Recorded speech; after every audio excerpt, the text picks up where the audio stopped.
ليه ابطال فيلم ماتريكس كانوا لابسين نظارات شمس حتى جوه المباني وبالليل؟ هل دي كانت موضة؟ يلا بينا نعرف. اهلا بيكم في حلقة جديدة وبرنامج معلومة عن البصريات. استنوني كل خميس الساعة 9. السلام عليكم يا برنس.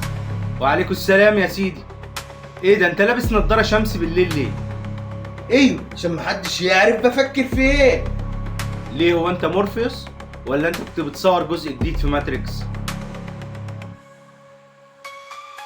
لا انا هريدي، بس الغموض نص الهيبة. الراجل ده مجنون بس بيقول كلام مظبوط. لو ركزت في فيلم ماتريكس هتلاقي كل الابطال لابسين نظارات شمس حتى جوه المباني وبالليل. الغريب انك ما شفتش عيون الابطال دي الا في لقطات نادرة تقريبا، ودي ما كانتش صدفة.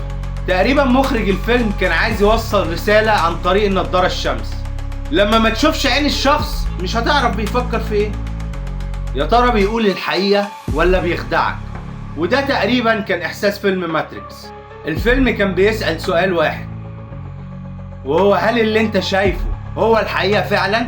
وجه فيلم ماتريكس وزرع جوه الناس ان النضارة الشمس مش للحماية بس، لا دي بقت رمز للغموض والسيطرة، او زي ما قال اخونا هريدي الغموض نص الهيبة.